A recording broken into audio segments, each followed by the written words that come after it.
Hey, it's Zane here and welcome back. Hope you had a great weekend. I want to thank you for tuning in today, and also I want to say a very special thank you to those of you who are new to the channel.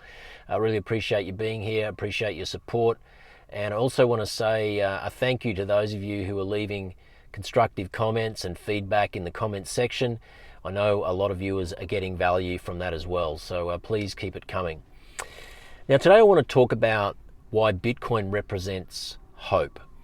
And, the great Michael Saylor kind of coined the term Bitcoin is hope. In fact, he has a website, hope.com, which you can go to and you can see it's all about Bitcoin and what it truly represents in terms of hope. But I want to share my thoughts on this today. And, for me, when I think about Bitcoin, the future and why it represents hope, you have to first get clear on what it represents hope from.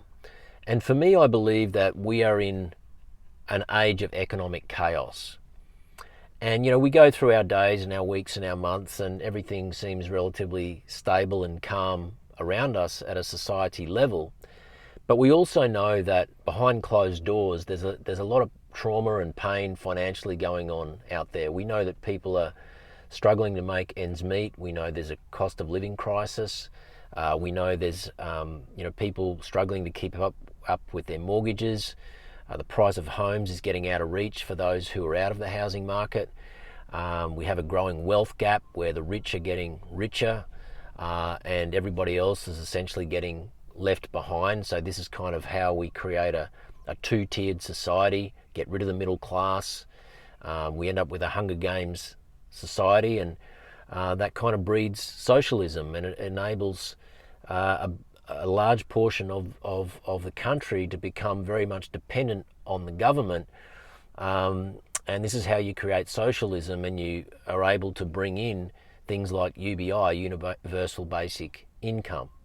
Now, whether this is by design or it is something that is just is evolving through this system that we have now, where the money is broken, there's so much debt. The only way that they can prevent the system from collapsing is to keep demonetizing that debt by printing more currency, which essentially is creating more debt. And so, whether it is a function of the system that we have or it is by design, only you can decide that. But the reality is it's still a problem. And we have a system of broken money that I believe is at the very source of this economic chaos that we're now seeing. And where this leads, I'm sure you will agree, is not going to be to a good place, because how long is it going to be before the system really breaks? How long is it going to be before we start to see a lot of homeless people on the streets because they just simply can no longer afford to pay their rent, to put their kids through school, to put food on the table, pay insurance, put petrol in the car, all of these things that most people, particularly middle-class people, have never really struggled to be able to do. In fact, it wasn't that long ago where, most households could buy a home in the suburbs, quarter-acre block. Dad could go to work, support the family, mum could raise the kids, take them to school, all of those kinds of things. Most families could survive on one income, whereas today we know that that's not possible. And so we have to ask ourselves why this is. Why is it that now, when we have all these economies of scale and technologies and all of these developments and efficiencies, why is it that life is getting harder for most people rather than easier? Why is that? Why is it that we have a small faction of society that is getting wealthier and wealthier and wealthier, and essentially the middle class is falling to the bottom? Everybody else is getting left behind. And I'm not sure about you, but I like to ponder this frequently, and it probably helps that I listen to a lot of Bitcoin podcasts and interviews and read a lot of books. But if you are paying attention, you will notice that this is a big problem that's not going away. And so once we understand that, we understand that we do live in a world of economic chaos that's actually not going to get any better. We then need to make a decision whether or not we want to escape that. And this is why Bitcoin is often referred to as a life raft. It is often referred to as a life raft escape from the debt-based sinking financial Titanic.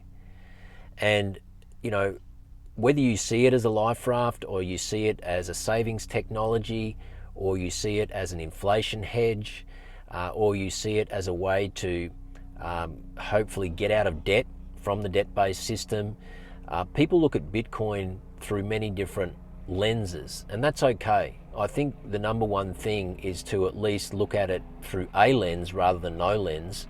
And then the more you get involved with Bitcoin, the more that your eyes are open more and more and more, and you start to realize that it's actually a bigger solution than you may have first thought. And that's certainly how it was for me, and how it is for me now. I certainly see Bitcoin as not a solution to all of the problems of society, but I do believe, I'm certainly in the camp that if you fix the money and we return to sound money, you certainly go a long way to fixing the problems of the world. Now, why is that? The thing is that when we have economic chaos, we have uncertainty. People can't plan for the future. And so what happens when people are uncertain about the future and they can't plan for the future is the incentive structure changes, and people start to become much more present focused rather than future focused. So people don't want to work hard and plan for the future anymore. They just want what they want now. And we can see how society has kind of manifested this mentality as well, when we consider that everything now is essentially at our fingertips. You know, no longer do we have to buy goods on lay-by. We can buy them now, put it on a credit card, pay 20% interest, and worry about it later. You know, we don't need to save for a car or a home anymore. We can just put it on debt. You know, we don't even have to go and grow our own food or go to the grocery store. We can get home delivery. With entertainment, everything's on demand. We're noticing more and more subscription-based models coming in, where we don't actually own anything, we just rent it. And I think that this is kind of a subliminal message that is being carefully structured into the psyche of people, so that when we become that Hunger Games society, when we become dependent on the government, when we become a nation of renters because nobody can afford a home anymore, people are just going to accept that. And, you know, in order to get that insight, or to believe that that's a possibility, you have to be very conscious. You have to be noticing what's going on around you. You need to be doing a little research. And this is what I love about being involved in Bitcoin, is it causes you to do all of that work. And this is why we have this thing in Bitcoin that the protocol is based on, called proof of work. Bitcoin is created through a protocol system known as proof of work. And when we understand Bitcoin and we become a Bitcoiner, and we become very much aware of the incentive structure of Bitcoin and what it represents, in order to get to that point, we need to do some work. We need to put in the proof of work. And so this is where we are now. And so there's a lot of uncertainty. We have economic chaos, and we have a solution over here that only a very small portion of society are paying attention to. In fact, it's recognized that somewhere between 3 and 5% of the population have any exposure to Bitcoin. And this is why when people say, I'm too late, I've missed the boat, I thought about that Bitcoin thing a year ago, 2 years ago, 5 years ago, but I missed it. Oh well, I'm just going to keep accepting the economic chaos system that I'm in, and that's a shame, I just got to get on with life. People who think that way are really, really missing out on a tremendous opportunity to reshape their financial future, I believe. And this is why Bitcoin still represents hope. You haven't missed it. A very small portion of the population is involved in Bitcoin, has exposure to Bitcoin, which basically means that mass adoption is still coming. We now have nation states clamoring to set up their strategic reserves to begin acquiring Bitcoin. We already know that the big end of town, Wall Street, BlackRock through the ETFs, they're hoarding Bitcoin. Soon that's going to be commonplace throughout the world. We know that the big banks are soon going to be involved. And so you and I still have an opportunity to front run all of this. And knowing that Bitcoin is absolutely scarce and finite, why wouldn't you want to plug an element of your life into Bitcoin to at least have a piece of this new monetary system, of this fixed deflationary monetary protocol. And so this is why Bitcoin is hope, because you're able to start protecting, preserving, and honoring your time and your energy. And so instead of storing that energy in the income that you're deriving, dollars, you can now store it in a finite, immutable ledger that is going to not only protect and preserve your economic value, but it's actually going to grow it over time. And I can't make it any simpler than that. That's what Bitcoin represents. For every dollar that you earn, whatever you're able to store in this immutable ledger known as Bitcoin is preservation for the future. It is preservation of your time and your energy, and the opportunity for you to amplify your wealth into the future. And so this is why I believe there is a Bitcoin strategy for you, for everybody you know who's not yet in Bitcoin, and people just don't know it yet. And there is a saying in Bitcoin that people get Bitcoin at the price that they deserve. I think that's a little unfair because a lot of people just simply aren't aware of it, but it's our job as Bitcoiners to try and, I guess, orange pill as many people as we can that we care about, to keep spreading the word, because Bitcoin doesn't have a marketing department.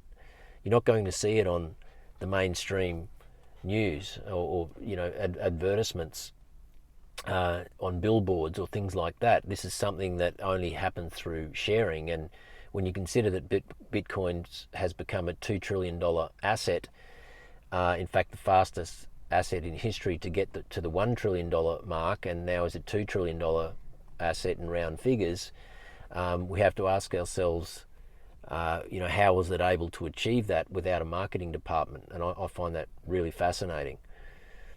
And so this is why Bitcoin is hope. You can store your economic energy for the future. You can escape the economic chaos. You can start creating more certainty for the future instead of uncertainty. You can start to pass this on to the next generation. You can start to empower them to begin to save an aspect of their income into Bitcoin. You can teach them to become more future focused, so that their incentive structure, their mindset around incentives also changes, so that they're not just engaging in instant gratification all of the time. They're now becoming very tuned into the things that they do now as actually building something for the future. And for me, that was a mindset that used to once exist. It's no longer in society anymore, but we still have the opportunity to have that mindset and to share it with others that we care about and love. And this is why, for me, Bitcoin represents hope, and why I believe that anybody at any level can start allocating to Bitcoin and start seeing the benefits, provided they have a time horizon of at least 4 years. Nobody has ever been in Bitcoin for longer than 4 years and has been underwater. You just have to zoom out. You have to look at the trajectory of Bitcoin. It is up and to the right forever. Yes, there are pullbacks. Yes, there are adjustments over time. But you just need to have the conviction to keep dollar cost averaging in and staying the course. And when you do that, you'll start to notice that your value is being amplified, that you're preserving, and you'll start to notice that the future will only look brighter. So I'm going to leave it there. Bitcoin is hope. It is a solution. It is a life raft. It's all of those things, but we only get to benefit from it if we actually jump on the life raft. Hope you got some value today. Hope you got some insight. I'd love to hear your thoughts. Please leave a comment below if you'd like to share. Otherwise, please like and share and subscribe if you haven't already. And I look forward to seeing you in the next one. Chili's signing out. I'm signing out. I look forward to seeing you soon. This is Zane. Take care. Have a great day. Bye for now.